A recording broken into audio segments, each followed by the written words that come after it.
Yeah, Adin, dude, we've been working together for you just told me 2 years, almost 2 years now. Yeah. So that's been one heck of a journey. I remember when we started, you were figuring things out, getting oriented in the marketplace, understanding where does my value sit. But tell me a little about yourself, what you're doing, what you do now, and we'll get into your journey. Sure. I'm Adin O'Brien. I've a branding agency for about 3 years now, and kind of a roller coaster of a journey, essentially, starting with primarily people in the real estate space, specifically info products, scaling a real estate education company for scaling teams and systems around investing and wholesaling and flipping, and creating tons and tons and tons of organic sales, close to $10 million of organic sales, and then scaling to eventually running paid strategies now after working with you, obviously. But that's kind of been the journey so far. Fantastic, awesome. When we first started, I think you mentioned something about the perspective of the quote the video guy. Tell me a little bit about that. Yeah, so I think everybody's journey is different. Specifically in the creative industry, a lot of them start kind of similarly. You get really good at a skill set in the creative space. So for me, that was videography and just making really cool videos. And you know, I feel like everyone kind of hits a ceiling at some point, and that ceiling for me was realizing the kind of business I wanted to build. And I feel like I hit the point where I didn't want to sell videos, and it's harder to sell videos. And I think being the guy with the camera, when you get into certain rooms, a lot of that credibility and authority is stripped from you just for holding a camera. And that's just my personal perspective. And I realized that you get in certain circles with people, and credibility and authenticity is everything.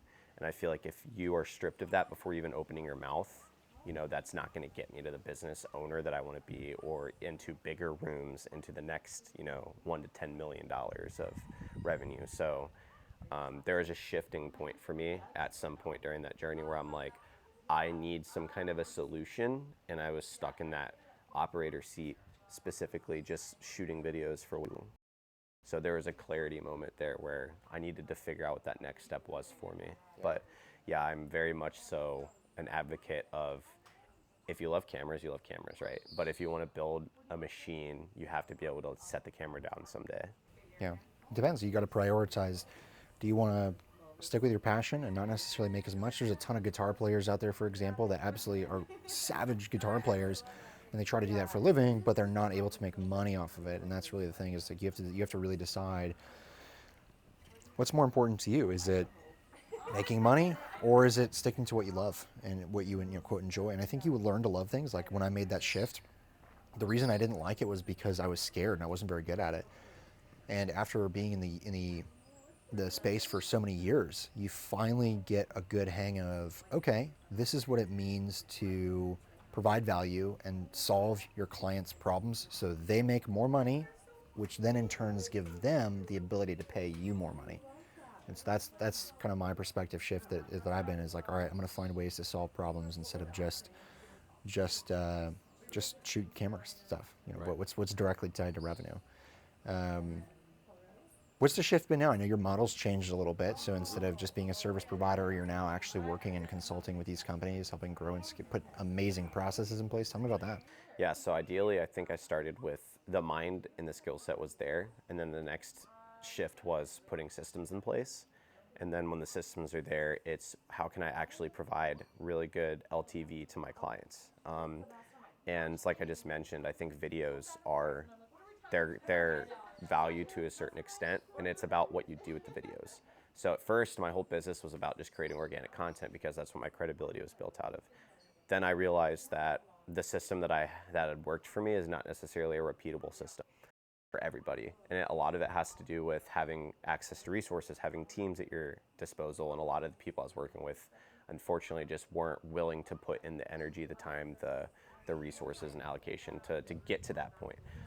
So I had to make a shift because my ideal buying criteria and lifetime value was starting to diminish for that specific field. So my shifting point was taking those resources and knowledge and tools, figuring out how to provide way more LTV, which ended up becoming paid ads. And so now being able to actually track everything numbers wise, and create a repeatable system in everybody's business, and actually be able to sit down and figure out and be a problem solver for their specific needs, and then turn that into actual lifetime value for the business owner, create that predictable experience for their clients. That's been able to show and prove way more scalable, way more valuable for everybody that's involved. Not only that is your perceived value goes up, and there's two things with that. Number one, you specifically have executed almost faster than anyone else I know. We just talked about an idea just before this recording this video. Within 5 minutes, you were on the phone making it happen. That's a crazy amount, and it was a good idea. And you're like, this actually has merit to it, and you know the data in the back end well enough to say, if I make this change with your client, you're going to be able to see results. So let's at least start going down that path and seeing if it makes sense to go change the systems and processes in the back end, be able to scale. So that's amazing. That's one of the largest keys to your success is you just take action really fast. The other thing is having the right people, the right status around it, because your client would not have been able to take that recommendation if they didn't have some amount of authority or status with you. If your opinion didn't carry weight, then it wouldn't have mattered. And so that's really important. Is you want to find where do I have status, or how do I get the right kind of status? And I don't mean, obviously we talked a little bit about flexing, flex offenders earlier who are they just flex on people. They have the rented car, they have the watch, and they post that, and then that they think that somehow is authority for them. And in some ways, it is, but I don't think it attracts the right kind of authority, because the people who are bedazzled by that, who think, oh man, that guy's successful because he has a nice car or a nice watch, which, I both know the price that people pay for those watches is like nothing compared to how these big top dogs do it in business. You bring your nice, your whatever watch on, and with a guy who has a private jet, he spent that in gas getting to that meeting. He doesn't care about your watch. Like that's the real big, if you're working with those types of players, that's a big shift. And so, do you really want to have influence by people who see a shiny object and decide that they're going to go after that? Probably not. That's not the audience, or those are not the types of people that you want to have the influence. Those are the people who are just mindless sheep who will follow whatever, so whatever the influencer online tells them to do, versus the person who's like, all right, what's the actual tactics that I need to scale, and who do I need to work with? Because we talked about it, right? You have an amazing service, but what you're doing is you're taking people on the back end, and you're partnering with those who are excellent and skilled at what they're doing, and you're putting those into the business and helping them grow through absolute focus. And so that's the huge thing for you. I want to say kudos is you're reframing it so that you're working with the clients that have the trust in you to take your recommendations, and because they take your recommendations and your recommendations actually work because you're using the system we gave you, that's what makes those guys successful. And so you're just applying what we've taught, and that's the thing that I want to say is, that's what makes or break it for success. So congratulations on that. Thank you. Yeah, I mean, just to add to that too, I think what comes to mind specifically about, I think empires aren't built on a foundation of sand. I think that you can get a really cool house for a little bit until a cool storm comes by and then washes it all away, right? I think that the guy that has the private jet and spends that money on gas, like, in order to get to that position, you need a solid foundation of systems, processes. You need to be able to have something that's duplicatable and scalable to get to that point. And he probably didn't get it there by spending a ton of money on cars and watches before he should have, right? Nope. Yeah, a lot of the bigger players you'll never know because they're moving in silence, but they're the literal only difference between them and someone else that might be chasing that is that they're able to make better calculated risks. They're able to spend the money where it needs to be spent. They're able to invest in those systems that are going to actually take them from one point to the next. Whereas, like, we're not trying to just flaunt, make everyone think that we're already there when we're nowhere close to there, right? And yes, I would agree with like the systems and the tools and the resources that are just handed to you and given to you in a framework. It's all about taking action after that point. And I think, being able to be in that seat where, like you were just saying, like, the only difference between me and someone else might be smarter, someone else might have access to the same things, but it's all about who takes action the fastest and who can actually execute, who's actually going to see those results in the time that they need to. And I think what's really beneficial about working with you specifically is that, number one, you're not going to waste your time with someone that isn't going to implement and take action immediately. And I don't blame you. Like, we'd have a ton of those guys that, build a foundation on sand, but also how valuable having access to those resources and tools and trainings and just knowledge is, because, you know, with having that in hand, I think that you have a lot more clarity around a lot of aspects. You might have been in a little spiral for a while. Yeah. And then in reality, it wasn't that difficult when you have those frameworks to actually get to the next point. It's literally just taking action and following them. Yep, exactly. Yeah. And I think taking action, following what you say, and following through with what you say too. Not just saying you're going to do something, but following through with it, and then in a timely manner. So I completely agree with that. What would you say to someone who's maybe thinking about joining and maybe is on the fence? They're not really sure if they want to join or not. I would ask like where you've been at in life, specifically personally. And for me, like if I was to rewind the clock, there's a specific time period where like your business is your entire livelihood. And I think that doesn't ever 100% go away. Like I'm very, very much involved in my business. And so I feel like my lifestyle beforehand and having, you know, access to such value, you get caught in this bubble and in this spiral, and everyone that's in this bubble is going to keep you in this bubble, right? And I think if you're on the fence, whether that's like, you know, whatever that reason is for you, at the end of the day, I think you just need to ask like, they're not sure, A, if it works, B, if it's going to work for them, which as we talked about today, hey, this stuff works because it's what I'm doing now. Number two is what industries does it work for, right? There's only 4 things you can sell, and it's been proven on all 4 of them, right? It's what the industries we're working. So that's why I put that in there. I said, people are concerned if I give them advice, is it's going to work for them? Well, yeah, it works right now with the companies that we're working with to scale. And number 2, it works in all industries that we've tried it in. We put the industries up there. Yep. And I want to be very clear, I make no guarantees of incomes. Most people do nothing, so it doesn't even matter if I give you the information. Most businesses fail, most people do nothing, so no results guaranteed. Yep, and if you are in that position where you're like in that spiral, in that bubble, the only way to break out of it is to actually take that next step. And, you know, I think that where you're at in business is, you know, where you need to go next, and like what's keeping you from getting to that point is your own self standing in your own way. That was for me at least. And I think taking that leap is crucial and detrimental if you actually are not satisfied with where you're at right now in the business and life, everything else, because, you know, what I think having that systemized approach to everything and the value and access to those resources is really what's going to take you to that level. Yeah, and I want to be clear too, our job is to take A players and turn them into A+ players, not take D players and turn them into A players. Like, that's just not possible. If you're an A player, yeah, this is great for you. You're an A player. You actually execute. You execute fast. You execute well. And so all those things, that's why you're going to be continue to have success, as well as the success you've had over the last 2 years. Which I'm really excited that I got to work with you for 2 years now, and I'm continue to work with you for the long haul. That's where real partnerships are made. They're made in the long term, where you actually partner with people and you make a ton of money together. Those are the biggest partnerships. You know, we talked about all the big dogs in the industry right now. They're all doing partnerships, all of them. They're like guys doing. You know, we talked about him earlier today, $40 million a year. He's like, yeah, I just partner with people. That's it.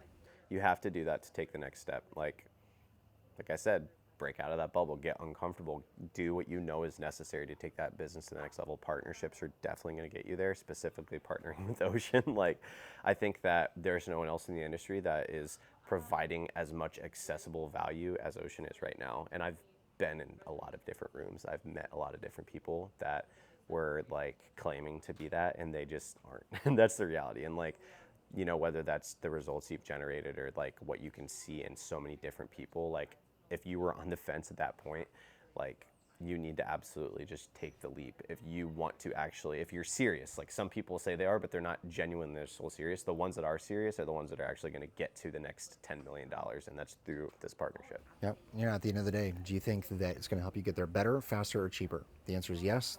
No brainer, right? Yeah. You'd be the Amazon of business. Exactly. And if you're going to copy someone, you might as well copy the biggest people. So you look at what all the top dogs are doing, say, all right, these guys are big. If I want to get there as well, then I have to put the same inputs that they're looking for. Yeah. What does that look like? You never know until you actually take action, you figure out, is it worth it? Dr. Benjamin Hardy says it the best. I genuinely believe now, sitting in this Yeah, position. he wrote a book, right? Yeah. Yeah. What was the book called? 10x is easier than 2x. And then Science of Scaling Yes. was, both of those are, that book is really good. I've read it. I actually get the privilege of hearing him speak later this year, so I'm super excited about that. But yes, 10x is easier than 2x, and in the business right now, you could work as hard as you want. You can grind it out and get to that 2x, but to get to the 10x is through partnerships, through team building, through systems, and all of that. Yeah, he even goes over that in the book too. He says you need the right systems, you need the right people. That's a large portion of the book, and so he has his frameworks. I have my frameworks. There's some overlap there. Obviously, when there's always going to be overlap because you have two people who are total savages, and they tell you spend more on ads, spend more on ads. Well, you probably spend more on ads, right? There's success leaves clues. So the guys who are all successful, they probably do the same thing. Amazon, they took their product and then they took the feedback from their product to make it better, and then that's how they grew. Walmart, Starbucks, what's another good business that's huge? All these businesses, they do the same thing. They take their data, they use that to improve. They have systems and they have people that are in place. One that I've seen happen a lot is the car wash industry. Yeah. Like, they're making automated subscription-based car washes popping up everywhere, and it's like an epidemic in the Midwest. I feel like the Moo Moo car wash and stuff like that. I don't know if I can say brand, but like ideally, it's literally all the same. You see hints from these big companies, and then you just duplicate, rinse, and repeat the same systems that took those companies to the spot. It's like, wow, do these strategies, it's actually going to give you results. It's crazy. You'd never think. Yep. Yeah. So There you go. Well, where are you going to next? What's on the horizon for you? What are you planning on doing? What's next 12-month goals? What are you hoping to do? Next 12-month goals, I think, is generate a ton more capital through partnerships and start implementing some kind of a franchising or scaling plan for a lot of the clients that I'm working with and new clients that are ready to take it seriously and move to the next level. There's one client you're working with that they need the right partnerships. They're on the teeter of something killer, and there's two different ways we talked about the different ways you could scale that, and you're like, well, one way you could do the licensing, but the tough thing about licensing is you don't own the equity in those businesses versus when you actually own the dirt under those areas and you do the owner-operated model, it may be harder at first, but you're going to have a ton of upside for your exit. So it just depends on what direction. For me, I'm much more along the lines of I'd rather own some equity in the end, because I don't need to take out a ton of cash. There's just no point. But there's no real point. You should take out enough to make sure that you're good and you're investing, but at the end of the day, I think that investing in your business is one of the best things you can do. Invest in yourself to get the right systems, and invest in the people to be able to bring the right people on board, and that's how you grow. And then of course you got to live in self-denial for a few years. It may take 2-3 years before you can start pulling out, hundreds of thousands of dollars extra versus paying yourself a good salary. Yeah, agreed. Making sure you can take care of your family. But most people they pull it out and make it a lifestyle thing, and they think that somehow brings them fulfillment, and that they need validation from other people. And the only person you should try to impress is your future self, because you will have to live with yourself, but there's a good chance that you're not going to have any of those people who you think are judging you or think about you. A, they don't think about you. B, they don't care about you. C, they're not going to be there in 50 years. So you're only taking from yourself at that point. Yeah, I think we're in a materialism epidemic today, and specifically in our society. Like, it's just really sad to see, because it's like you're on the other end of the spectrum. It's, wow, like, okay, your entire life is out there, and now everybody knows like what you're doing, and it's like, yeah, like you said, I don't care. Like, who actually does, You don't need that stuff to be successful. You Not can make at it. You can. I want to be clear. I'm in this for the money. I'm here to make a ton of capital, a ton of money, and do some really big things and change lives through there. I want to change as many people's lives as I can. And long-term goal is to be part of $1 billion worth of exits, which we'll do. We'll do within the next 10 years for sure. Absolutely. So, what does that look like? Just building your future and making sure that, I think that you want to find the right people to work with, because you can't do a good deal with a bad person. You have to partner with someone that has the same values as you, and you guys share the same vision, because if you don't, then it's going to cause a lot of friction. Yeah. And I think you've done a really good job of making sure that you instilled those first. You're a very big family man. You've done service, like all of these things, and I think that instills a super solid foundation of values.